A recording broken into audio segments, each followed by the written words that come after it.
तो मैग्नेटिज्म में एक एग्जाम्पल और बाकी है, वो कर लेते हैं अभी एम्पियर्स लॉ का। अब magnetic field due to infinite sheet है बच्चों, आपको याद होगा मैंने आपको एक लास्ट क्लास में एक ऐसा एग्जाम्पल कराया था जिसमें हम लोग ने कारपेट जैसा शीट बनाया था और शीट का लेंथ इंफिनिटी था लेकिन उसका विड्थ 2b था और इसमें करंट आई था। अगर करंट आई था तो इसके सामने यहां किसी हाइट पर मैग्नेटिक फील्ड निकालना था, h हाइट पर। सवाल था कि मैग्नेटिक फील्ड का फॉर्मूला क्या है, आपने शायद देखा mu naught I by 2b और tan इनवर्स 2 से 2 कैंसिल हो गया था, tan inverse b by h ऐसे बना था, शायद आपको याद होगा। पाई भी था, mu naught I by pi भी tan inverse b by h। आज मैं कुछ एग्जाम्पल आपको दूंगा, मतलब एक एग्जाम्पल और बोलूंगा, वो आपको होमवर्क के लिए दूंगा, फिर आप उसको सॉल्व करना। मैं आपको अलग से उसका सोल्यूशन भेजूंगा। इस सवाल में अगर मैं आपको कहूं ये जो शीट है इसका ये वाला विड्थ भी इनफाइनाइट है, ये वैसा शीट है जैसे कि हम लोग चार्ज डालते थे और फिर सामने इलेक्ट्रिक फील्ड पूछते थे, शायद आपको याद हो। इस पूरे शीट का ऊपर से नीचे तक इंफिनिटी है और अंदर भी इंफिनिटी चल रहा है, ये इनफाइनाइट मेटल प्लेट की तरह है। इनफाइनाइट, इसका विड्थ भी इनफाइनाइट है और ऐसे अंदर लेंथ जो जा रहा है वो भी इनफाइनाइट है और इसमें करंट ऐसा फ्लो हो रहा है। लेकिन अगर सर ये इनफाइनाइट होगा तो इसमें तो करंट भी इनफाइनाइट होगा। हाँ, लेकिन इसमें करंट पर यूनिट लेंथ दिया हुआ है, उसको हम आई नहीं बोल के, जैसे आई बाई 2b को हम बोल रहे थे करंट पर यूनिट विड्थ, इसमें भी करंट पर यूनिट विड्थ दे देंगे और उसको के बोल देंगे। तो आप समझना, मान लीजिए इसमें जो वेरिएबल दिया है उसको समझना है ना, फिर आपको कहानी क्लियर हो जाएगी। अगर मैंने बोला इस पूरे सेगमेंट का मतलब इस पूरे के पूरे शीट का, ये लंबाई शीट की ऊपर से नीचे तक इंफिनिटी है और अंदर इसकी गहराई भी इंफिनिटी, अंदर इंफिनिटी तक जा रहा है और ऊपर नीचे वॉल भी इंफिनिटी का है, यानी कि वॉल का साइज दोनों डायमेंशन में लेंथ भी इंफिनिटी है और ब्रेथ भी इंफिनिटी है। अगर मैंने बोला कि इसका मैंने एक लेंथ एल का टुकड़ा कट किया तो इस लेंथ एल के टुकड़े में करंट का वैल्यू है के इंटू एल। तो ये जो करंट पर यूनिट विड्थ है, यानी कि एल लेंथ के टुकड़े में मैंने करंट निकाला, मैंने मान लीजिए लिया 5 मीटर का इसका हाइट लिया। अब 5 मीटर का हाइट इसका है नहीं, है तो हाइट इंफिनिटी, लेकिन उस इंफिनिटी में से मैंने 5 मीटर का हाइट लिया और उसमें देखा 10 एम्पियर करंट, इतने 5 मीटर में 10 एम्पियर करंट है। तो मैंने कहा 5 मीटर के विड्थ में 10 एम्पियर करंट है, तो पर यूनिट विड्थ कितना करंट हो गया? तो आपने करंट डिवाइडेड बाय वही लेंथ, वही करंट डिवाइड बाय वही लेंथ कर दिया। तो हमने कोई भी एल लेंथ का टुकड़ा लिया और उसमें करंट देखा और उसी करंट को एल लेंथ से डिवाइड कर दिया, तो जो करंट पर यूनिट विड्थ हो गया वो कांस्टेंट है, कांस्टेंट है। इसका मतलब है कि अगर ऊपर उसके ऊपर 5 मीटर का और बड़ा टुकड़ा लेंगे तो उसमें भी 10 एम्पियर होगा और उसके 5 मीटर ऊपर जाएंगे तो उसमें भी 10 एम्पियर होगा, नीचे 5 मीटर देखेंगे तो भी 10 एम्पियर होगा पर यूनिट। अगर 1 मीटर में 2 एम्पियर करंट है तो हर 1 मीटर के विड्थ पे 2 एम्पियर करंट होगा, आधा मीटर में 1 ampere. Uniform current per unit width है, यानी जितना साइज इनफाइनाइट है उसी हिसाब से करंट। ये सिग्मा की तरह हो गया। सर आपने सिग्मा भी बोला था, सरफेस डेंसिटी होता है, मतलब साइज इंफिनिटी है तो टोटल चार्ज इनफाइनाइट होगा, लेकिन current per unit area finite होगा। तो ये करंट पर यूनिट विड्थ है, इसका नाम भी यही है, करंट पर यूनिट विड्थ।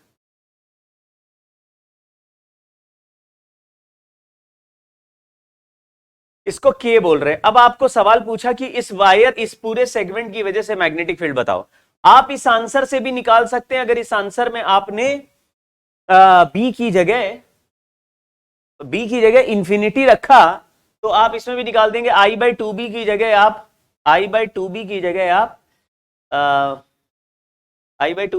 के लिखना पड़ेगा आपको। मैं अभी इसको हटा देता हूं क्योंकि हम एम्पियर्स लॉ से करना चाह रहे हैं, इसलिए इसको एम्पियर्स लॉ से सॉल्व करेंगे। के equal to I by L लिख दिया। अब हमने क्या लिखा कि मान लीजिए इसमें एक एम्पीरियल लूप बनाए, मान लो कि ये एक शीट है जिसका ये थिकनेस यहां से यहां तक विड्थ भी इंफिनिटी है और अंदर भी ये शीट इंफिनिटी तक जा रहा। बच्चों थोड़ा इमेजिन कर लेना, इस शीट में ऐसे करंट हमने भेज रखा है आई, मतलब ये करंट तो बहुत सारा भेज रखा है, इसके यूनिट विड्थ में करंट पर यूनिट विड्थ के है। तो मैंने क्या किया, एक ऐसा एम्पीरियन लूप बनाना है जो जिसका एक हिस्सा इस शीट के पैरेलल ऊपर और दूसरा हिस्सा शीट के पैरेलल नीचे। सर ऐसा ही तो आपने लूप बनाया था जब आप सोलेनॉइड सॉल्व कर रहे थे। बिल्कुल सही कह रहे हो, सोलेनॉइड के केस में ऐसा ही लूप बनाया था। ये मैंने एल लेंथ का लूप बना लिया।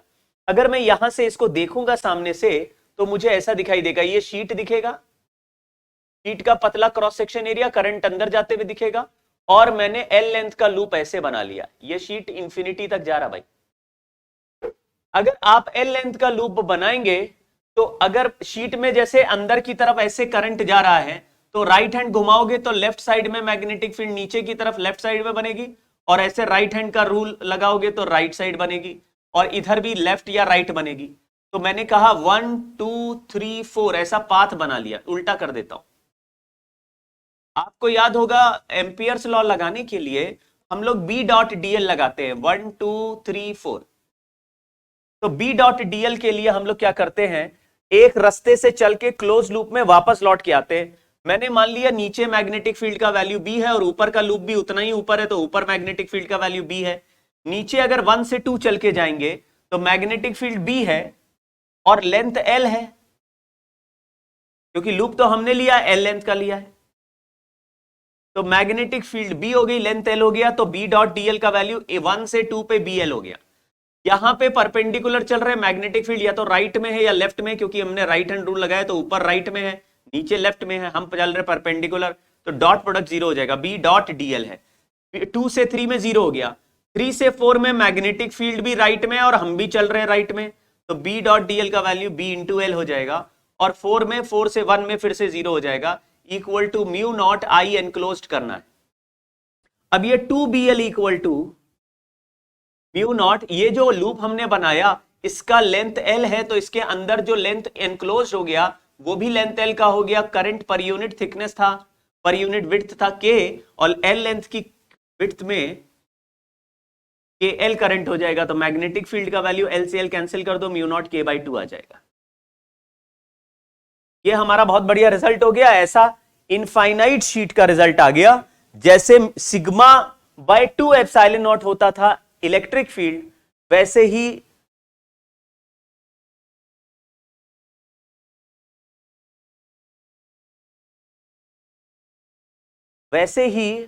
मैग्नेटिक फील्ड का वैल्यू भी बिल्कुल वैसे ही है, सिग्मा बाय 2 एप्सिलॉन नॉट। देखो एप्सिलॉन नॉट जो नीचे होता है उसकी जगह म्यू नॉट ऊपर आ जाता है, सिग्मा की जगह के है, 2 की जगह 2 है।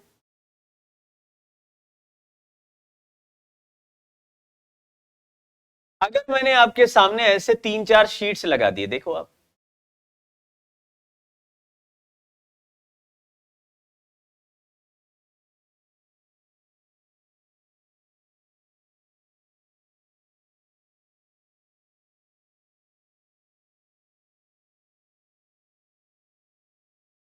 इसको ध्यान से देखिए। पहले वाले में direction of current into the plane है, दूसरे वाले में direction of current out of the plane है, तीसरे वाले में डायरेक्शन करंट फिर से इनटू द प्लेन है। यहां पे 3 पैरेलल शीट्स लगा दिए, जैसे 3 पैरेलल प्लेट्स लगा देते थे यहां पे, लेकिन कंडक्टर जैसा नहीं, नॉन कंडक्टर जैसा रिजल्ट है। मतलब पहले प्लेट का मैग्नेटिक फील्ड ऊपर भी बनेगा, नीचे भी, हर जगह बनेगा, लेकिन आंसर डिस्टेंस पे डिपेंड नहीं करता, तो डिस्टेंस के हिसाब से नहीं बनेगा। तो अगर ये है के वाला तो यहां पे म्यू नॉट के बाई 2 बनाएगा, यहां भी म्यू नॉट के बाई 2 बनाएगा, यहां भी म्यू नॉट के बाई 2 बनाएगा, यहां भी म्यू नॉट के बाई 2 बनाएगा, सब जगह बनेगा। ये 4 जगह ले रहा हूं, 1 2 3 एंड 4। आपको ये चारों जगह मैग्नेटिक फील्ड का नेट वैल्यू बताना है। नेट वैल्यू बताने के लिए आपको सारे मैग्नेटिक फील्ड को ऐड करना पड़ेगा। 3 प्लेट है, तीनों के मैग्नेटिक फील्ड को ऐड करेंगे आज, ठीक है। चलिए, तो यहां मैंने ऊपर वाले पॉइंट पे देखा तो पहले वाले वायर का थंब ऐसे अंदर की तरफ रखें तो पहला मैग्नेटिक फील्ड राइट में बनेगा। ये हो गया, ये ए वाले वायर, ये बी है, ये सी है, तो हमने बोला ए वाले का मैग्नेटिक फील्ड तो राइट में बनेगा। बी वाले का करंट ऊपर है तो बी वाले का मैग्नेटिक फील्ड लेफ्ट में बनेगा, ऐसे लेफ्ट में बना दिया, देखो ऐसे थंब से। और सी वाले में करंट नीचे की तरफ है, अनटू द प्लेन है, तो उसका भी मैग्नेटिक फील्ड राइट में बनेगा। तो ए और सी का राइट में बनेगा और बी का लेफ्ट में बनेगा। तीनों का रिजल्ट म्यू नॉट के बाई टू है, म्यू नॉट के बाई टू, म्यू नॉट के बाई टू, म्यू नॉट के बाई टू। तो एक कैंसिल कर देंगे, नेट मैग्नेटिक फील्ड आ जाएगा 1 पे म्यू नॉट के बाई टू, और वो भी राइट में। ऐसे ही पॉइंट नंबर 2 पे जरा जज करते हैं। ये मैग्नेटिक करंट अंदर की तरफ है तो मैग्नेटिक फील्ड राइट लेफ्ट में बनेगा, लेफ्ट में बना दिया ए का। ऐसे ही करंट आउटवर्ड है, मैग्नेटिक फील्ड लेफ्ट में बनेगा, लेफ्ट में बन गया बी का भी। करंट अंदर की तरफ है तो 2 पर मैग्नेटिक फील्ड राइट में बन रहा है तो राइट में बन गया सी का। तो ए का केवल पलट गया और बी और सी का आपस में अभी भी कैंसिल कर दिया। नेट मैग्नेटिक फील्ड पॉइंट 2 पे आ गया म्यू नॉट के बाई टू। 3 वाले पॉइंट पे देखो तो अगर ये मैग्नेटिक ये करंट अंदर की तरफ है तो राइट हैंड घुमाओ, 3 पॉइंट पे फिंगर लेके आने, 3 पॉइंट पे लेके आओ और हाथ घुमाओ, तो 3 पॉइंट पर ए का मैग्नेटिक फील्ड इधर चल रहा है। बी में करंट ऊपर की तरफ, उसका राइट हैंड घुमाया तो ये ऐसे राइट हैंड पीछे की तरफ जा रहा है, पीछे मतलब राइट की तरफ गया, राइट की तरफ। तो राइट हैंड राइट की तरफ गया तो मैग्नेटिक फील्ड राइट की तरफ बन गया बी का। ऐसे ही इस सी वाले में करंट अंदर की तरफ है, अंदर सी वाला 3 वाला पॉइंट ऊपर है तो इसका भी मैग्नेटिक फील्ड राइट में बना दिया, राइट राइट। तो बी और सी के ऐड हो गए और ए और बी के कैंसिल हो गए, तो यहां नेट मैग्नेटिक फील्ड 3 पॉइंट पर भी आ गया म्यू नॉट के बाई टू। केवल डायरेक्शन देख लेते हैं किधर है। इसमें 2 वेक्टर लेफ्ट में थे, एक राइट में, तो यानी कि ये मैग्नेटिक फील्ड लेफ्ट में बना। ये 2 वेक्टर राइट में एक लेफ्ट में है तो ये मैग्नेटिक फील्ड राइट में बना।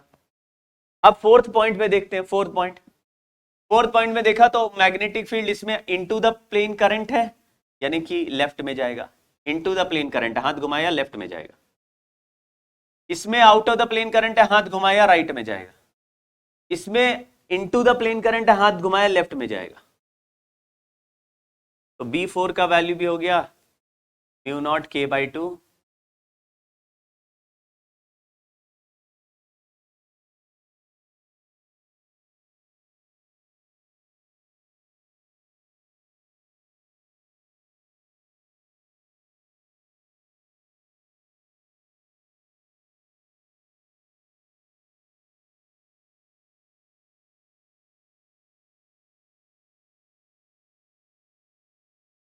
एक सवाल आप कर लेना, मुझसे पूछना नहीं भाई।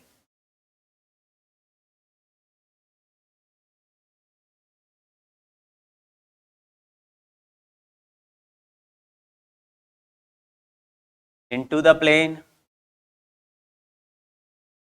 into the plane, out of the plane,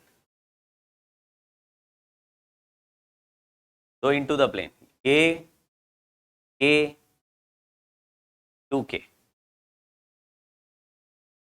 value दिया, K, K एंड 2K, 3 है, 1, 2, 3, 4, यानी मैग्नेटिक फील्ड पता लगाना है चारों जगह।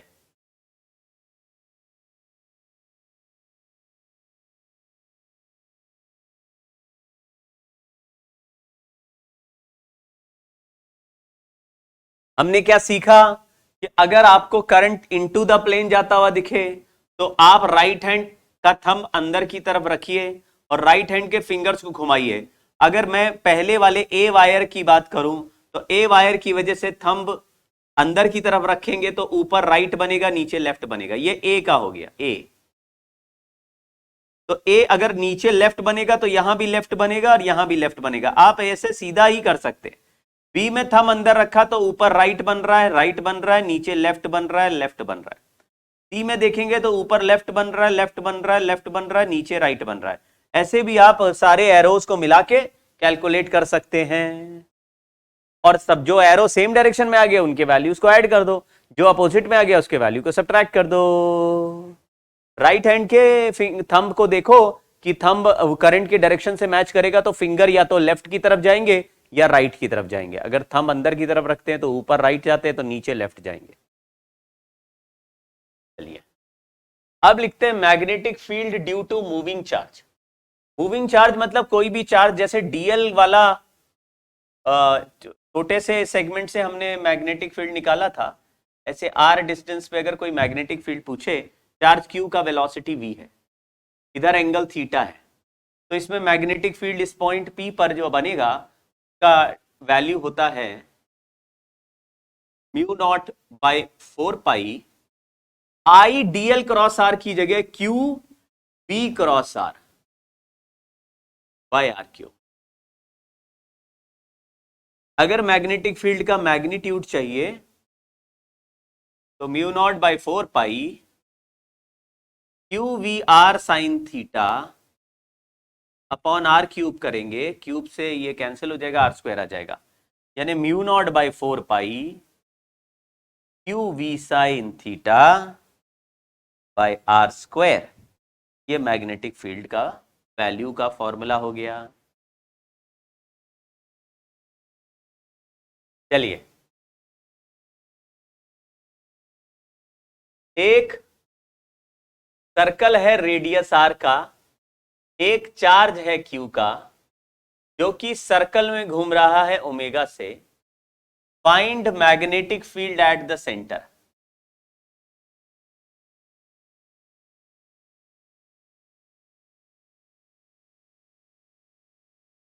Find magnetic field at centre. ये जो चार्ज है ये चल रहा है ओमेगा से घूम रहा है, तो ओमेगा से घूमते हुए चार्ज का वेलोसिटी होता है v equal to R omega. तो यहां वेलोसिटी की जगह लिख दिया आर ओमेगा। इनके बीच में एंगल 90 डिग्री है। फॉर्मूला मैग्नेटिक फील्ड का भी निकाला था, mu naught by 4 pi Q B sine theta by R square. ये आर से आर कैंसिल हो गया, mu naught Q omega by 4 pi R. ठीक है। दूसरा तरीका, सेकेंड मेथड। अगर कोई चार्ज घूमता है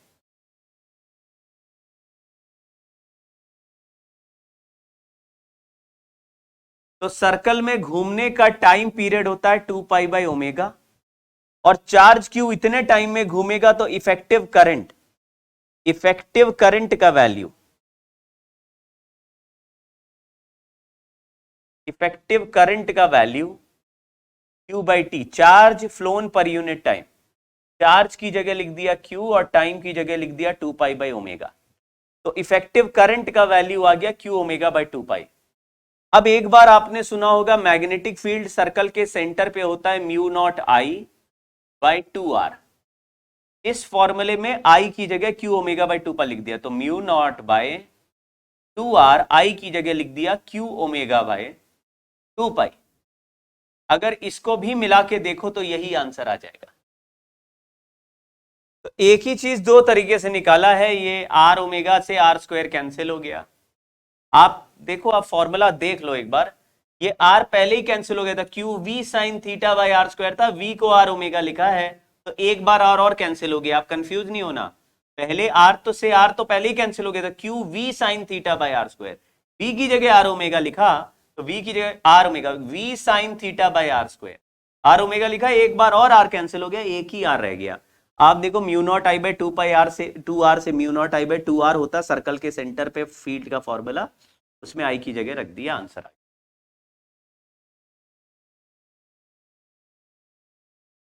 force on a moving charge due to magnetic field. पहला केस, मैग्नेटिक फील्ड यूनिफॉर्म है, मैग्नेटिक फील्ड इज यूनिफॉर्म। नहीं, ऐसे कर देते, कुछ भी हो की जरूरत नहीं। फोर्स का फॉर्मूला तो फिर भी वैलिड है, दो केस बाद में कर लेंगे। देखो, फोर्स का फॉर्मूला है F equal to Q B cross B. ये आपको बस लिखना है, इसका कोई कारण नहीं पूछना है।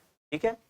अगर कोई चार्ज ऐसे रीजन में चल रहा है v वेलोसिटी से, पॉजिटिव चार्ज है, जहां पे ऑलरेडी मैग्नेटिक फील्ड किसी मैग्नेट ने बनाई हुई है, ये मैग्नेटिक फील्ड बना चुका है। हमने आपको बोला था कि किसी भी जगह पे, मान लीजिए मैंने एक नॉर्थ पोल बना लिया और एक साउथ पोल बना लिया, तो magnetic field line north pole से साउथ पोल की तरफ ऐसे चलने लगती है। इसके बीच में चार्ज अगर चलाओगे तो चार्ज का एक पर्टिकुलर मोशन होगा, क्योंकि मैग्नेटिक फील्ड और चार्ज के बीच में ऐसा सिचुएशन क्रिएट हो गया है। तो अगर एक्सटर्नल मैग्नेटिक फील्ड में चार्ज को फेंक दिया। अभी आप कहेंगे सर चार्ज खुद भी तो मैग्नेटिक फील्ड बना रहा है। चार्ज तो खुद भी इलेक्ट्रिक फील्ड भी बनाता है, अपने ऊपर फोर्स तो नहीं लगाता। उस चार्ज को किसी और इलेक्ट्रिक फील्ड में रखते हैं तो कोई और इलेक्ट्रिक फील्ड बनाने वाला ऑब्जेक्ट इस चार्ज पर फोर्स लगाता है। वैसे ही कोई भी चार्ज अपने ऊपर मैग्नेटिक फोर्स नहीं लगाएगा, वो चार्ज किसी और के मैग्नेटिक फील्ड में चलने लगेगा। यानी चलता हुआ चार्ज मैग्नेटिक फील्ड बनाता है और चलता हुआ चार्ज ही मैग्नेट की तरह बिहेव करता है। इसलिए कोई दूसरा मैग्नेटिक फील्ड चलते हुए चार्ज को मैग्नेट की तरह इमेजिन करके उस पर फोर्स लगाता है। अगर चार्ज स्टेशनरी होगा तो मैग्नेटिक फोर्स नहीं लगेगा। तो यहां पे क्या लिखा कि अगर आपके सामने कोई चार्ज है, ये चार्ज है जो कि एक्सटर्नल मैग्नेटिक फील्ड बी में चल रहा है, तो आपको फोर्स का फॉर्मूला लिखना क्यू बी क्रॉस बी, ये याद रखना है। फोर्स का मैग्नीट्यूड क्यू बी साइन। इस फोर्स की खास बात क्या है, फोर्स हमेशा वेलोसिटी के परपेंडिकुलर है और मैग्नेटिक फील्ड के भी परपेंडिकुलर है, क्योंकि क्रॉस प्रोडक्ट से बन रहा है। फोर्स हमेशा वेलोसिटी के परपेंडिकुलर है, इसका मतलब हुआ इस फोर्स की पावर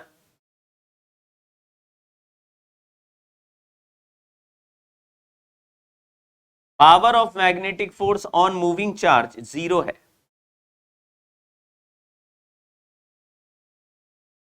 यानी work done by magnetic force on moving charge zero है।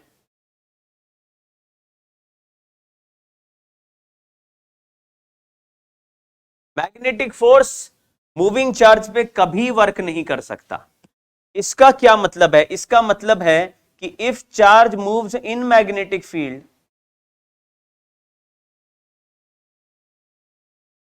External magnetic field, it's kinetic energy remains constant. क्योंकि वर्क डन होगा ही नहीं तो स्पीड में कोई चेंज नहीं आएगा। हो सकता है पार्टिकल के वेलोसिटी का डायरेक्शन चेंज हो जाए, लेकिन उसका मैग्नीट्यूड कभी चेंज नहीं होगा। No change in magnitude.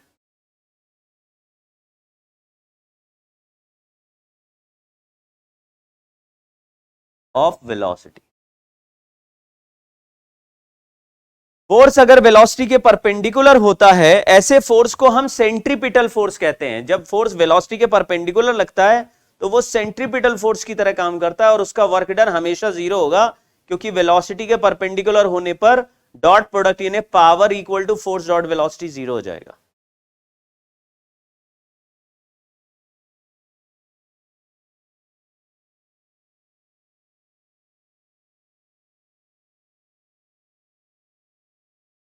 ठीक है, इस पार्ट में या पिछले पार्ट में ज्यादा सवाल डिफिकल्ट नहीं बनते। हमने पहले 2 क्लासेस में सवाल काफी करे। आज की क्लास में क्लास सवाल कम कर रहे हैं, क्योंकि मैग्नेटिक फील्ड अगर इनफाइनाइट शीट का निकाल दिया तो 2 इनफाइनाइट शीट होंगी, 3 होंगी, 4 होंगी, 50 होंगी। तुमने एक सवाल कर लिया तो 4 वाला भी कर लोगे, 5 वाला भी कर लोगे। तो अब ये थोड़ी ना सर आपने एक ही सवाल कराया, अरे भाई शीट का रिजल्ट पढ़ाया तो एक सवाल करा दिया। अब हमने इसके बाद ये वाला रिजल्ट लिख रहे हैं, इसके कुछ सवाल कर लेंगे। तो आपको जैसे जैसे रिजल्ट आते जाएंगे उन पर बेस्ड सवाल कराता जाऊंगा, फालतू में थोड़ी ना कराते हैं। ठीक है, डायरेक्शन ऑफ मैग्नेटिक फोर्स कैसे कैलकुलेट होता है, देखो जरा ध्यान से। मेरे पास एक चार्ज Q है, इस Q चार्ज को हमने एक्सटर्नल मैग्नेटिक फील्ड में रख दिया और इसको velocity they the v।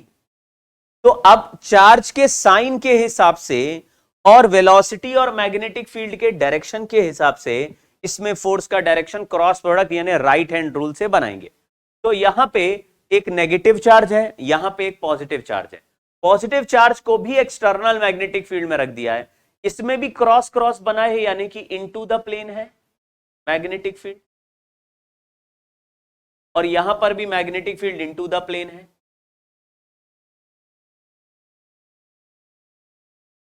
Magnetic field into the plane है, magnetic field into the plane है, दोनों जगह magnetic field into the plane है। तो अभी इसमें देखो वेलोसिटी ऐसे टेढ़ा दे दिया। पॉजिटिव नेगेटिव चार्ज में केवल डायरेक्शन पलट जाएगा क्रॉस प्रोडक्ट के बाद। जैसे चार्ज Q का वैल्यू अगर पॉजिटिव है और magnetic field into the plane है, वेलोसिटी ऐसा है, तो अपने राइट हैंड के पाम को वेलोसिटी के अलोंग रखो, राइट हैंड रूल लगा रहे हैं, पाम को वेलोसिटी के अलोंग रखो और फिंगर्स को उस डायरेक्शन में मोड़ो जिस डायरेक्शन में मैग्नेटिक फील्ड है।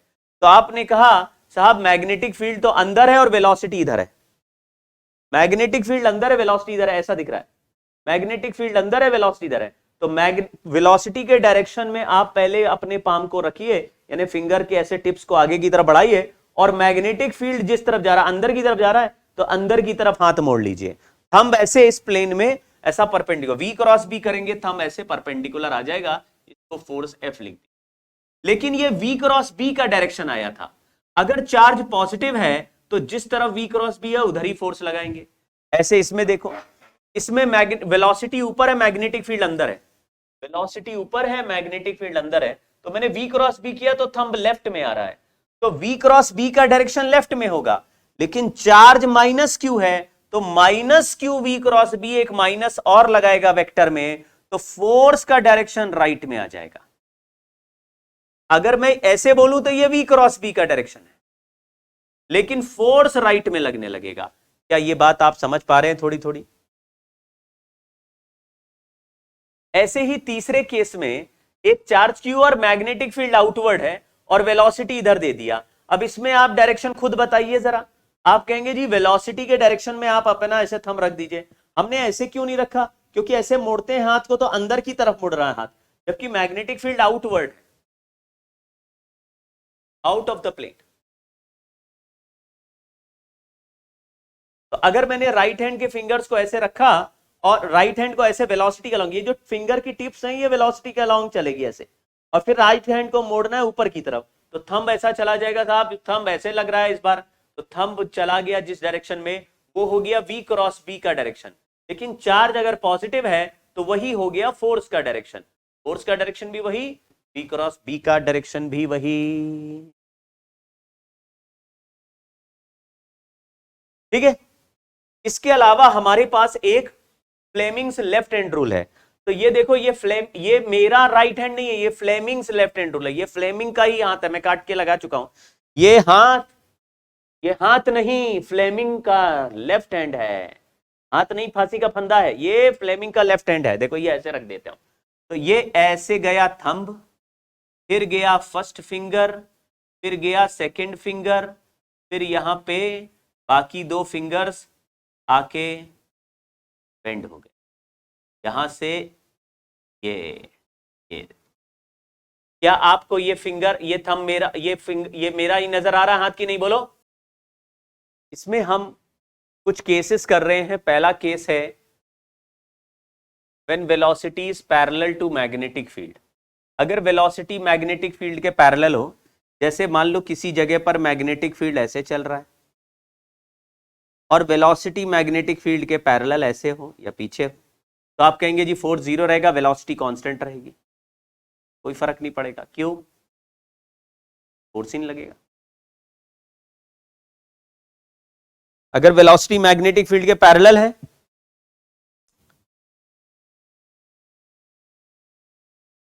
दूसरा केस है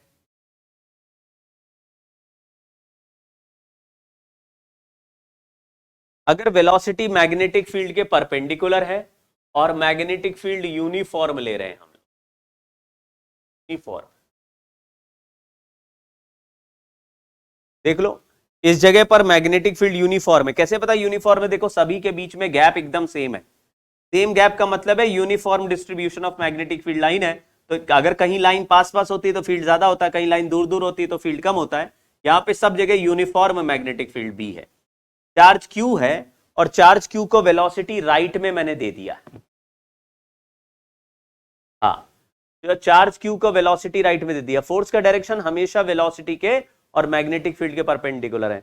अब magnetic field into the plane है और वेलोसिटी राइट में है। अगर वी क्रॉस बी करें तो थंब ऊपर जाएगा, नहीं तो एफबीआई करें तो मैग्नेटिक फील्ड अंदर है और वेलोसिटी राइट में है, ऐसे एफबीआई करके देखें तो भी थंब ऊपर जाएगा। तो थंब ऊपर जाएगा तो फोर्स ऊपर लगा देते हैं। तो आपने कहा जी फोर्स ऐसे परपेंडिकुलरली ऊपर की तरफ लगेगा, ये ला फोर्स। अब फोर्स जिस डायरेक्शन में लगेगा उसी डायरेक्शन में आगे कहीं एक पॉइंट बना दो जिसको आप सेंटर बोलने लगो, और ये पार्टिकल फोर्स लगने के साथ थोड़ा सा ऐसा टिल्ट होगा। क्यों? क्योंकि आप देखो, अगर फोर्स वेलोसिटी के परपेंडिकुलर लगे तो फोर्स वेलोसिटी का डायरेक्शन तो चेंज कर सकता है, लेकिन उसका मैग्नीट्यूड नहीं। तो ऐसे फोर्स ऊपर लग रहा है तो वेलोसिटी को ऊपर की तरफ मोड़ेगा, तो फोर्स थोड़ी देर के बाद वेलोसिटी इधर हो जाएगी। लेकिन फोर्स वेलोसिटी के परपेंडिकुलर है तो उस मोमेंट पे भी परपेंडिकुलर लग रहा होगा। तो पहले वाला फोर्स पहली वेलोसिटी के परपेंडिकुलर है, वेलोसिटी का डायरेक्शन चेंज हो जाएगा, नया वेलोसिटी बन गया, तो फोर्स नए वेलोसिटी के परपेंडिकुलर है। फिर थोड़ा सा वेलोसिटी का डायरेक्शन चेंज होगा, वेलोसिटी यहां पे आ जाएगी, तो फोर्स इस वेलोसिटी के भी परपेंडिकुलर आ जाएगा। इस तरीके से पार्टिकल चलता रहेगा, तो आप कहेंगे पार्टिकल का पाथ, आप कहेंगे पार्टिकल का पाथ सर्कुलर पाथ हो जाएगा। तो यहां पे देखिए, थोड़ा सा पार्टिकल को आगे चलाया और वेलोसिटी का नया डायरेक्शन आ गया, लेकिन उस डायरेक्शन में भी फोर्स वेलोसिटी के परपेंडिकुलर है।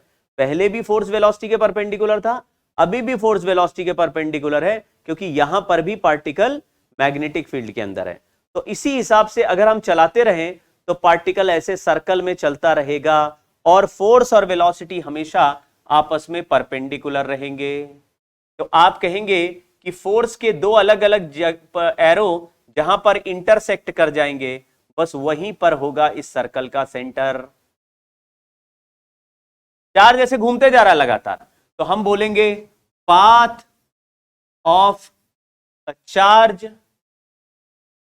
Moving perpendicular to uniform magnetic field is circle.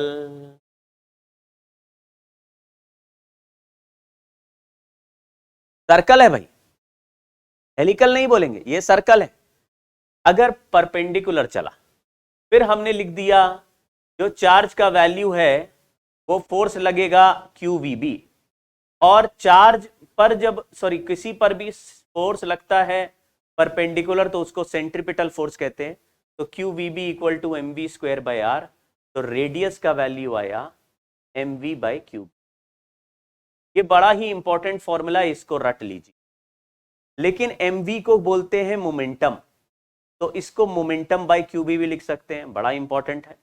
Momentum को लिखते हैं 2 into kinetic energy upon into m divided by QB, ये भी बहुत इंपॉर्टेंट रख लीजिए। फिर रेडियस का फॉर्मूला ये भी लिख दिया, तो यहां पे 2 जो काइनेटिक एनर्जी है उसको Q डेल्टा V लिखते हैं, क्योंकि पोटेंशियल डिफरेंस से क्रॉस करा के अगर काइनेटिक एनर्जी गेन कराया तो QV डेल्टा V की जगह V लिखा है अपॉन V हो जाएगा, ये भी लिख लीजिए। अगर आप मोमेंटम को लिखें तो h/λd लिख सकते हैं, लैम्डा डी ब्रॉगली वेवलेंथ होता है अपॉन QB, ये भी लिख सकते हैं। तो आप देखेंगे सब मिला के ऐसे 4-5 रिजल्ट हम बना सकते हैं।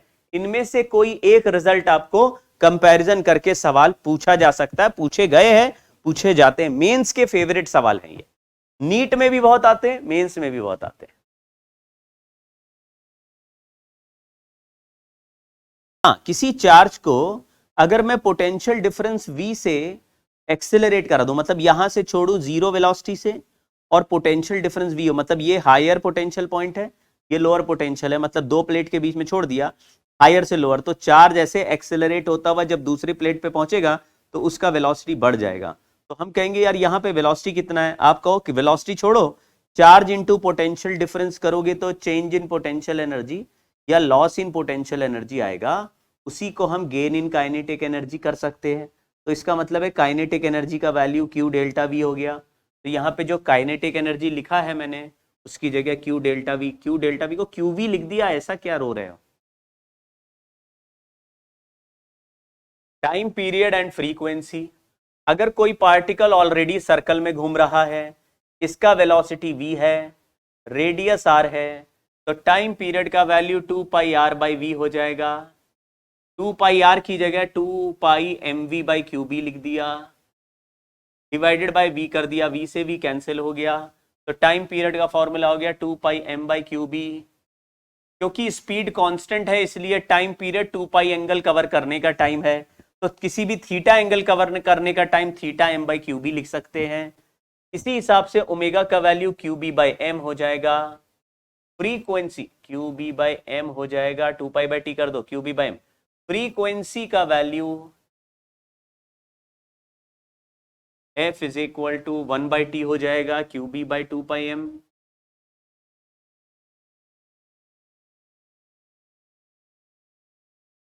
हाँ, चलिए स्टार्ट करते हैं। लिखा है अ पार्टिकल का चार्ज Q है, मास m है, velocity v not j cap, magnetic field b not I cap, it is at origin, then find the coordinate of particle at time t। ये t कोई भी time है जिसमें particle का coordinate निकालना है। आपको केवल ये देखना है कि पार्टिकल को जब भी वेलोसिटी देते हैं और वेलोसिटी मैग्नेटिक फील्ड के परपेंडिकुलर है और मैग्नेटिक फील्ड यूनिफॉर्म है, तो velocity particle moves in a circle in plane perpendicular to magnetic field. अब मैग्नेटिक फील्ड आई कैप में लिखा है, इसका मतलब है हम एक वाईजेड प्लेन बना लेना चाहिए हमें। क्यों? क्योंकि हमेशा सर्कल मैग्नेटिक फील्ड के परपेंडिकुलर प्लेन में बनेगा। तो आप तुरंत मैग्नेटिक फील्ड का परपेंडिकुलर प्लेन बना लीजिए। यहां पे वाई एक्सिस लिख दीजिए, यहां जेड एक्सिस लिख दीजिए। इनिशियल वेलोसिटी को ओरिजिन से v नॉट j कैप लिख लीजिए। ये v नॉट वेलोसिटी है वाई एक्सिस की तरफ। आपने बोला फोर्स का फॉर्मूला इनिशियल पॉइंट पे होगा q v क्रॉस b, तो चाहो तो क्रॉस प्रोडक्ट करके निकाल लो, नहीं तो डायरेक्शन से अलग से निकाल सकते थे। वेलोसिटी की जगह लिख दिया v not j cap cross b not I cap. तो charge q v naught b naught j cross I होता है माइनस k कैप। तो यहां पे जो फोर्स लगेगा इनिशियल पॉइंट पे वो माइनस k कैप की तरफ लगा। ऊपर k कैप है तो नीचे माइनस k कैप है। अगर फोर्स माइनस k कैप में होगा तो उसी लाइन पर आगे चल के एक सेंटर डिसाइड कर लो और पार्टिकल को उसी सेंटर के अबाउट सर्कल में घुमा लो। तो बस आपको यह करना है कि पार्टिकल को मान लेना है कि सर्कल में घूम रहा है और इस पॉइंट के अबाउट घूम रहा है। अब किसी भी टाइम t पे पार्टिकल चल के कहीं यहां आ गया, जनरल टाइम है इसलिए आप कोई भी नजदीक का पॉइंट पकड़ लो। आप ये कह सकते हो सर पार्टिकल तो यहां भी हो सकता है, पार्टिकल तो यहां भी हो सकता है, पार्टिकल तो कहीं भी हो सकता है, आपने यहीं क्यों बनाया? हाँ, हम कहीं भी बना सकते हैं, इसलिए मैंने आसपास के ही पॉइंट पे बना दिया, उसके हिसाब से ही आंसर चला जाएगा। तो हमने मान लिया कि पार्टिकल ऐसे सर्कल बनाते हुए थीटा एंगल घूम गया, तो यहां से परपेंडिकुलर ड्रॉप कर दीजिए।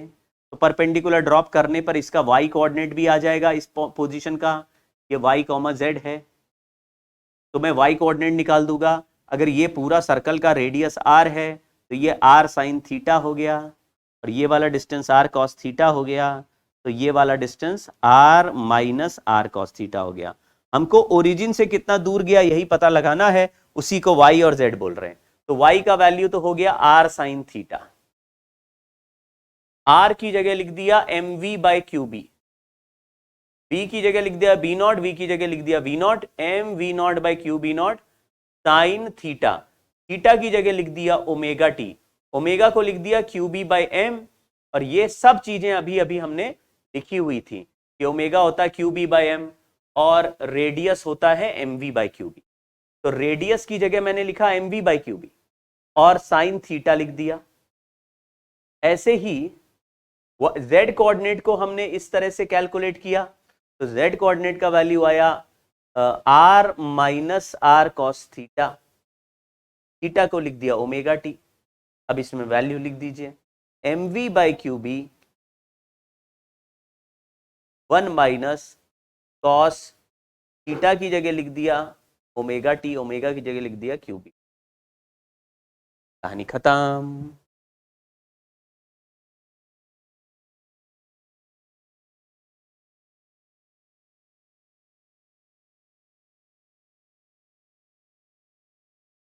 तो इस सवाल में इंपॉर्टेंट पॉइंट क्या है?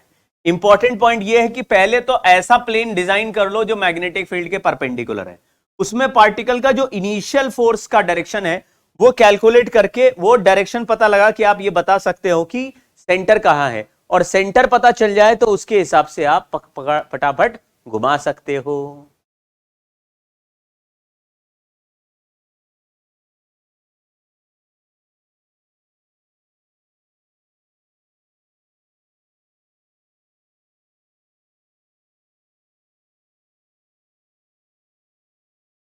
ठीक है, चलिए ये डायग्राम। अच्छा, एक चीज और याद रखो, यहां पे मैंने एक गड़बड़ कर दिया ये माइनस में है z कोऑर्डिनेट। माइनस में क्यों है? क्योंकि पॉजिटिव की तरफ नहीं जाके नेगेटिव की तरफ आ रहा है, इसलिए इसके आंसर के आगे एक माइनस साइन मैंने अलग से लगा दिया, माइनस में नेगेटिव z।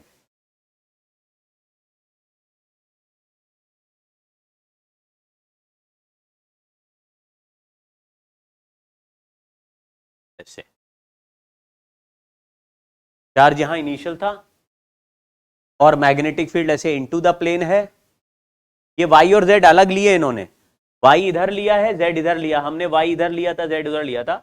अब इनिशियल वेलोसिटी ऊपर की तरफ है, इनिशियल वेलोसिटी ऊपर की तरफ है और मैग्नेटिक फील्ड अंदर की तरफ है, तो v क्रॉस b करेंगे तो इस तरफ मुड़ जाएगा लेफ्ट में। ये देखिए लेफ्ट में मुड़ गया, ऐसा सर्कल बन गया। सर्कल में बन गया तो हमने किसी टाइम इंटरवल t में ऐसा चेक कर लिया कि पार्टिकल मान लीजिए यहां पहुंच गया है ओमेगा से घूमते हुए, और यहां पे एंगल बन गया theta equal to omega T. तो आप देखेंगे अगर रेडियस r है तो इसका एक हो जाएगा y डिस्प्लेसमेंट आ जाएगा r minus R cos theta, और y डिस्प्लेसमेंट हो जाएगा r साइन थीटा, और x z डिस्प्लेसमेंट हो जाएगा r माइनस आर। जो हमने लिखा वही है, बस इनका भी नेगेटिव z में है और पॉजिटिव y में है। हमारा क्वाड्रेंट थोड़ा अलग था क्योंकि मैंने y इधर और z इधर लिखा था, अदरवाइज कहानी सेम। मतलब आप किधर फर्स्ट क्वाड्रेंट ले रहे हैं, किधर प्लस y ले रहे हैं, किधर प्लस z ले रहे हैं, उसके हिसाब से आपका क्वाड्रेंट बन के आएगा और आपका आंसर और आंसर में कोई फर्क नहीं पड़ेगा।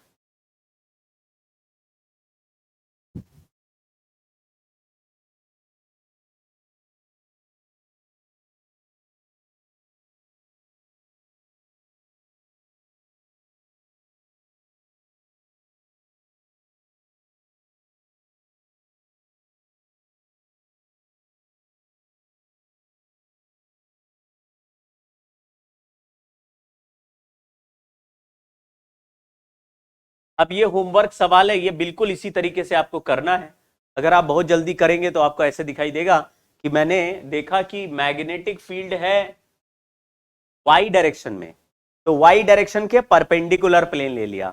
y डायरेक्शन के परपेंडिकुलर कौन सा प्लेन होता है? y डायरेक्शन के परपेंडिकुलर xz प्लेन होता है। y एक्सिस इसके परपेंडिकुलर चल रहा है, लेकिन i क्रॉस k करेंगे तो माइनस जे आता है, मैग्नेटिक फील्ड अंदर की तरफ होगा, प्लस जे में दिया, तो हमने प्लस जे में मैग्नेटिक फील्ड ऐसे लिख दिया अंदर की तरफ। मैग्नेटिक फील्ड चार्ज है ओरिजिन पे, स्टार्ट्स फ्रॉम ओरिजिन, और वेलोसिटी देखिए क्या लिखा, माइनस वी नॉट के कैप। अगर माइनस वी नॉट के कैप है तो मतलब वेलोसिटी नीचे की तरफ होगी, माइनस वी नॉट के कैप। अब वेलोसिटी नीचे, मैग्नेटिक फील्ड अंदर, क्रॉस प्रोडक्ट किया तो थंब राइट में जा रहा है, थंब राइट में गया तो सेंटर राइट में कहीं बैठा होगा, इसका मतलब है राइट के पॉइंट के अबाउट ये सर्कल बनाएगा। ये देखो राइट की तरफ सर्कल बनाएगा, दिखा क्या? अब राइट में सर्कल बनाएगा तो पार्टिकल को थोड़ा सा घुमा लो, थोड़ा सा घुमाने के बाद बिल्कुल वैसे ही r cos theta, r sin theta आपको पता चल जाएगा, x कोऑर्डिनेट कितना आएगा, z कोऑर्डिनेट कितना आएगा, उससे सॉल्व करके आंसर लिख देना। तो आंसर आपको खुद लिख देना, ठीक है। अब यहां पे देखो दो तीन तरह के सवाल आपको जेईई में मोस्टली पूछे जाते हैं। इनमें एक फेवरेट सवाल ये वाला है, ये भी 2-3 बार पूछा गया है कि अगर किसी विड्थ के अंदर मैग्नेटिक फील्ड है और उसके बाहर बाहर जीरो है, एक साइड से पार्टिकल को फेंकते हैं तो कई बार वो दूसरे साइड से बाहर निकल जाता है, कई बार पूरा घूम के सेम साइड से बाहर निकल जाता है। तो हमको कैसे पता चलेगा क्या क्या सवाल में सिचुएशन होगी, ठीक है। तो यहाँ पे दो चीजें हैं, यहाँ पे लिखा है find angle of deviation and time when the particle comes out of magnetic field where d is equal to 2 mv/qb।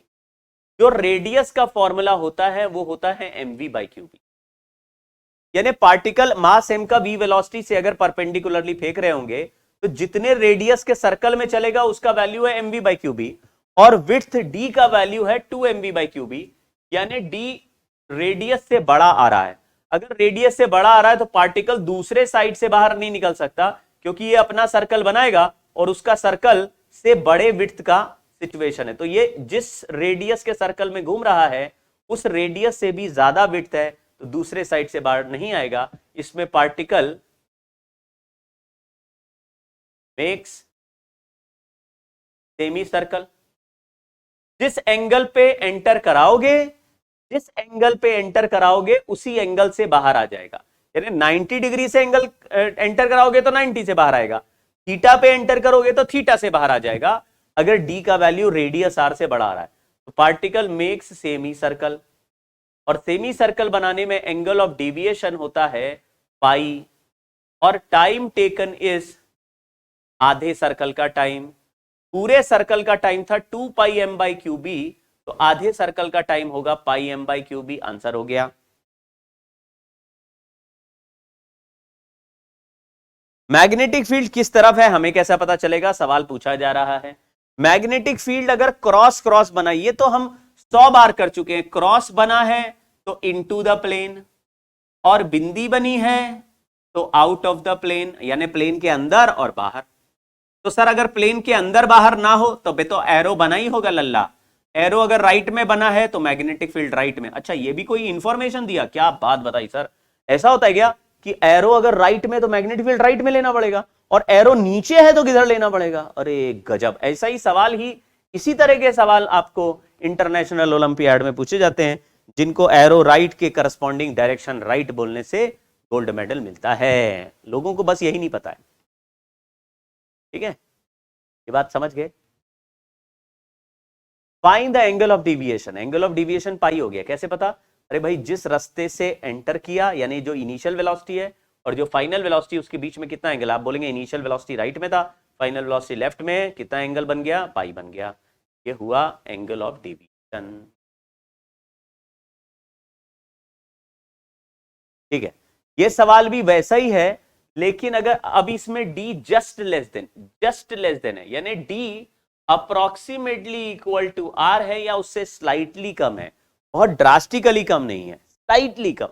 जैसे रेडियस अगर 5 मीटर का था तो ये 4.99 मीटर के विड्थ का, अगर पार्टिकल 5 मीटर के रेडियस के सर्कल में जाना चाहता है तो ये 5 मीटर से थोड़ा सा कम है, 4.99 का है। तो ये जो डी है स्लाइटली लेस देन है। यहां से एंटर किया, ये सर्कल बनाना चाहता होगा लेकिन स्लाइटली लेस है, तो यहां पे 90 डिग्री पहुंचने के बाद ये मैग्नेटिक फील्ड से जस्ट बाहर आ जाएगा और पार्टिकल ऐसे खिसकता हुआ बाहर चला जाएगा। आप कहेंगे ऐसे में particle almost quarter circular path पे चलते हुए दिखा, ऐसे क्वार्टर सर्कुलर पाथ पे चलते हुए दिखा सेंटर के अबव।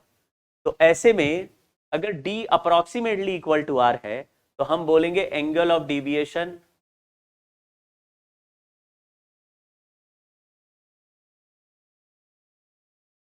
पाई बाई 2 और time taken is pi by 2 M by Q.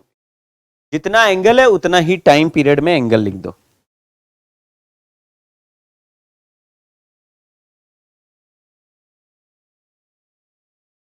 देखो पार्टिकल चल रहा था सर्कल पाथ में, लेकिन अगर सर्कल जो बनना है उसका रेडियस कम है और विड्थ ज्यादा है तो सर्कल कंप्लीट, मतलब ऐसे बन के बाहर आ जाएगा। लेकिन अगर इस लाइन को उठा के मैं जस्ट यहां ले आऊं तो तुम कहोगे यार क्वार्टर सर्कल बनाते ही ये जस्ट बाहर आएगा और बाहर इस पे फोर्स लगना बंद हो जाएगा, तो ऐसे ही बाहर सरकता हुआ निकल जाएगा, फिर अंदर क्यों आएगा। तो यहां से यहां तक तो घूम के गया क्योंकि यहां से यहां तक मैग्नेटिक फील्ड है, लेकिन इस पॉइंट पे जस्ट क्लियरली बाहर आ गया, थोड़ा सा बाहर आ गया। मैंने बोला कि 5 मीटर के रेडियस पे पार्टिकल चल रहा था, 5 मीटर के रेडियस पे चल रहा था, लेकिन मैंने इसको 4.99 मीटर का रख दिया, तो ये जस्ट 0.1 मीटर से जैसे ही बाहर आएगा सरकता हुआ ऊपर निकल लेगा, क्योंकि मैग्नेटिक फील्ड से बाहर आने पर मैग्नेटिक फोर्स नहीं लगता, तो पार्टिकल स्ट्रेट लाइन पे चलता है।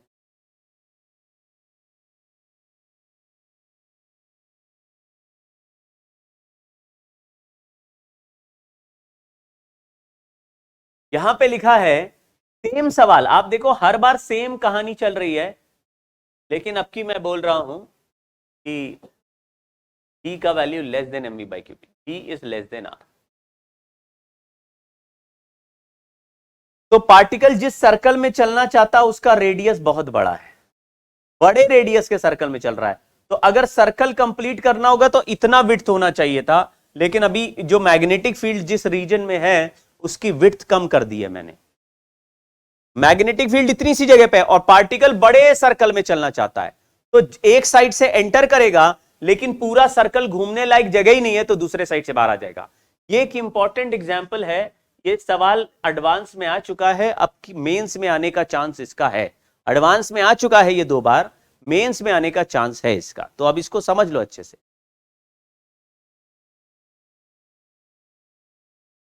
अरे देखो यार कैसी लल्लू टाइप बातें कर रहे हो।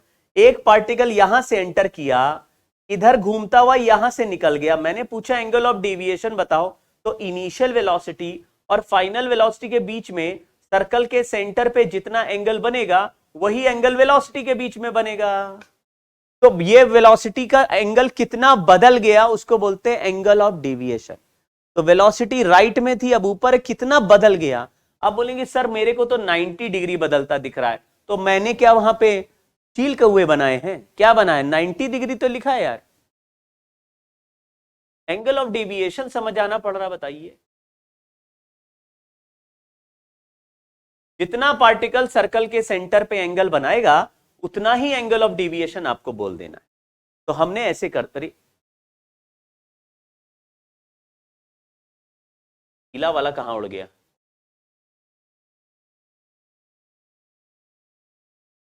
तो पार्टिकल ऐसे आया, ऐसे सर्कल में,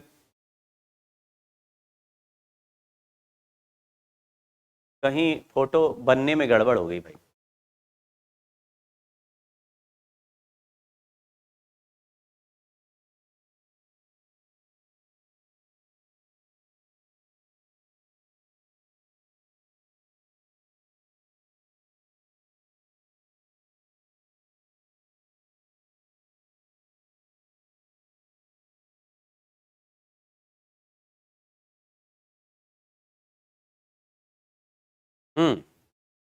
देखो ऐसा, ठीक है ना, थोड़ा सा नीचे खिसका, ऊपर खिसक गया था।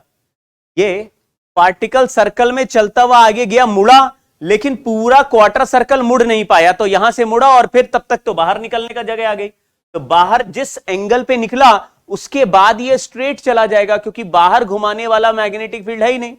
तो जहां पे निकला वहां पे देखोगे तो आपको ओरिजिनल डायरेक्शन से थीटा एंगल बनता नजर आएगा। लेकिन अगर यहां पे सर्कल का सेंटर बनाओगे और यहां पे सर्कल का सेंटर बनाओगे, आप थोड़ा ध्यान से देखना बच्चों, मैंने कहा पार्टिकल यहां से अंदर एंटर किया, magnetic field into the plane है, आपने वी क्रॉस बी करा, आपने कहा सर फोर्स ना इस डायरेक्शन में यानी इस लाइन पे लग रहा है, ये फोर्स लग रहा है। फोर्स जिस डायरेक्शन में फोर्स लगता है उसी लाइन पर ही आगे कहीं सेंटर बैठा होता है। हमें पता नहीं है सेंटर कहां बैठा है, लेकिन हमने मान लिया कि पार्टिकल अब ऐसे सर्कुलर पाथ पे चलता हुआ गया और दूसरे साइड से बाहर निकल आया, और बाहर निकलने के बाद अब उसका डायरेक्शन चेंज नहीं हो रहा, वो सीधे रास्ते निकल जाएगा। तो मैंने कहा यार बाहर निकलने के पहले वो कितना एंगल मुड़ गया, ये एंगल हमें निकालना है। तो आपने कहा ऐसा कर दो कि बाहर जिस पॉइंट पर भी निकला है उस पॉइंट पर भी अगर परपेंडिकुलर ड्रॉप करोगे, क्योंकि वेलोसिटी के परपेंडिकुलर होता है रेडियस, तो यहां पर परपेंडिकुलर ड्रॉप करोगे और यहां पे परपेंडिकुलर ड्रॉप करोगे, जहां इंटरसेक्ट होगा वहीं सेंटर होगा, क्योंकि सर्कल का रेडियस तो बराबर ही आएगा दोनों जगह। तो एक एंटर करते समय परपेंडिकुलर ड्रॉप किया और एक बाहर निकलते समय परपेंडिकुलर ड्रॉप किया, कहीं कट गए वहां पे सेंटर आ गया। अब अगर ये एंगल थीटा है तो यहां 90 माइनस थीटा, ये थीटा होगा तो ये एंगल भी थीटा होगा। वही मैंने आपको सिखाया कि पार्टिकल एक बार सर्कल में चलता है तो सेंटर पे जितना एंगल घूमता जाएगा उसका वेलोसिटी का डायरेक्शन भी उतना ही एंगल टर्न होता जाएगा। तो एंगल ऑफ डेविएशन थीटा और सर्कल के सेंटर का एंगल थीटा सेम है, ठीक है। अब आप देखिए इसमें, अगर मैं ये एंगल को सेम बोल दूं, मतलब यहां थीटा लिखा तो इसको भी थीटा ही बोल दें, तो आप देखेंगे कि रेडियस आर का फॉर्मूला हमारे पास ऑलरेडी है। रेडियस आर का फॉर्मूला होता है mv by QB. Radius R ले ले mv बाई क्यूबी। यहां पे देखो ध्यान से, ये जो डिस्टेंस हमने लिखा है हॉरिजॉन्टल, ये d है, ये सवाल में दिया हुआ है d, और ये वाला डिस्टेंस रेडियस आर है, तो हमने लिखा sine theta equal to perpendicular upon hypotenuse. तो sine theta equal to d by r हो गया, थीटा का वैल्यू आया साइन इनवर्स बाय आर। ये थीटा क्या है, थीटा ही है एंगल ऑफ डेविएशन।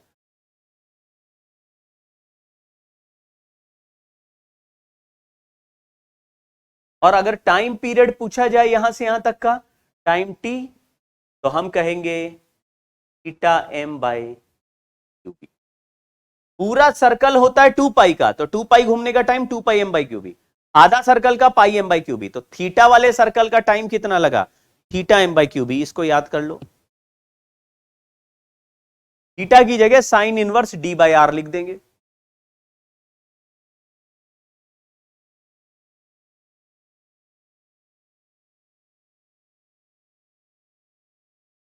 देखो बच्चों, सवाल में डी का वैल्यू और आर का वैल्यू दिया होगा, डी का वैल्यू और आर का वैल्यू दिया होगा। जैसे डी और आर का, जैसे बोला जाए कि ये जो पार्टिकल है इसका मास, वेलोसिटी, क्यूबी सब दिया है, तो तुमने रेडियस का वैल्यू मान लो निकाला, किसी सवाल में आया 5 मीटर, मतलब तुमने कहा अगर ये पार्टिकल में मैग्नेटिक फील्ड बहुत दूर दूर तक होती और पार्टिकल को अंदर फेंक देते तो 5 मीटर के सर्कल में घूमना चाहता है। लेकिन ये जो विड्थ है ऑफ मैग्नेटिक फील्ड, जिस जगह पर मैग्नेटिक फील्ड है उसकी चौड़ाई केवल 3 मीटर है, तो पार्टिकल को ऐसा परपेंडिकुलर भेजा तो ये 3 मीटर के बाद 5 मीटर के सर्कल में घूमेगा, तो ऑब्वियसली 3 मीटर में 5 मीटर का फेरा नहीं मार सकता, मतलब it will not be able to complete semi circle और quarter circle in the region of 3 metre when it is trying to move in a circle of 5 metre radius. तो ये जो विड्थ कम है और ये जिस सर्कल में जाना चाहता है वो सर्कल का रेडियस ज्यादा है, तो हम क्या कहेंगे भाई, एक साइड से एंटर करेगा दूसरे साइड से निकल जाएगा, तो यहां रेडियस 5 मीटर लिखो और विड्थ को 3 मीटर लिखो, तो साइन थीटा का वैल्यू 3/5 आ जाएगा। अगर यहां डी की जगह 3, यहां की जगह रेडियस या 5, d/3/5 आ गया, तो आप कहेंगे जी 37 डिग्री घूमा।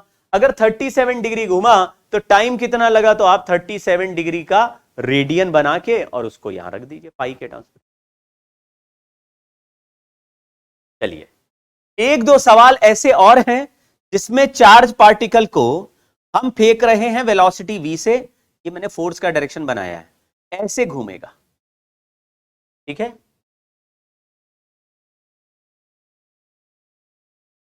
और ऐसे घूमेगा। आप समझ लो बच्चों, एक चार्ज पार्टिकल को ऐसे आप बना लो डायग्राम, ये वेलोसिटी v है, मैग्नेटिक फील्ड b है, मैग्नेटिक फील्ड का थिकनेस बहुत ज्यादा है, यानी कि ये पार्टिकल दूसरे साइड से बाहर नहीं आ रहा, बट अब की मैंने 90 डिग्री पे नहीं फेंका है, theta angle with the boundary फेंका है, तो आप कहेंगे सर v क्रॉस b करा तो थंब इस तरफ आ रहा है, ऐसे आ रहा है, तो ऐसे आ रहा है तो सर्कल यहां पे सेंटर बनाएगा, तो आप इसी सेंटर के चारों तरफ सर्कल बना के बाहर निकाल दीजिए, थीटा एंगल पे एंटर कराया तो इधर पार्टिकल निकलते समय थीटा एंगल पर ही बाहर निकलता है, और ये दोनों रेडियस भी बराबर होते हैं, तो आपको दिखेगा कि सर ये तो आइसोसेलेस ट्राइंगल हो गया, ये दोनों, ये भी रेडियस है, ये भी रेडियस है, तो रेडियस के अंदर वाले एंगल भी बराबर, तो बाहर वाले भी एंगल बराबर।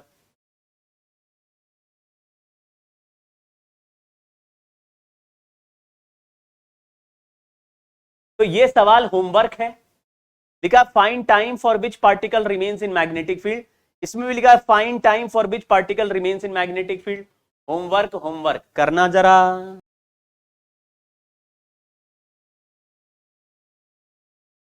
ये हेलिकल पाथ है, देखो आप ध्यान से,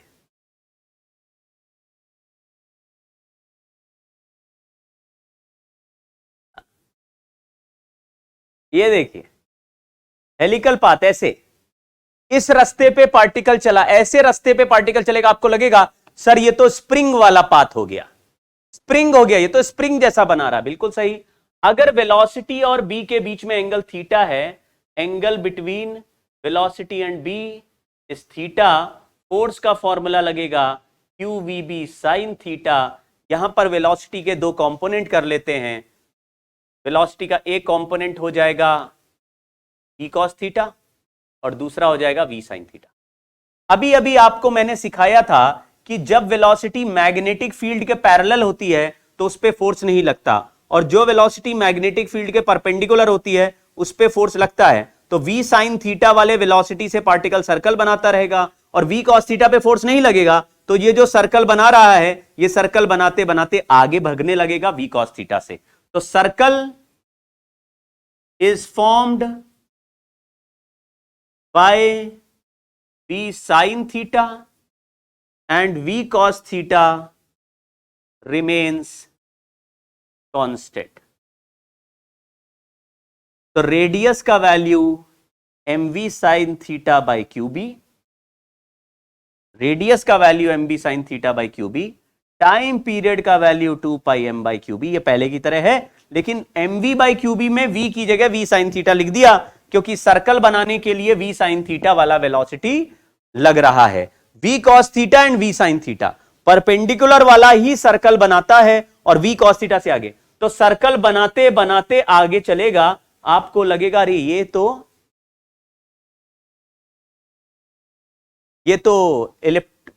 हेलिकल पाथ है। ऐसे हेलिकल पाथ में पार्टिकल जब चलता है तो उसका एक कंप्लीट साइकिल में जितना डिस्टेंस v cos थीटा से कवर करता है उसको पिच कहते हैं। तो distance covered in one cycle with v cos theta, pitch का आंसर आया v cos theta into T, v cos theta into 2 pi m by QB. सवाल पिच पूछ सकते हैं, टाइम पीरियड पूछ सकते हैं या रेडियस पूछ सकते हैं, ये 3 ऑप्शन है। आज का क्लास इतना ही, नमस्कार।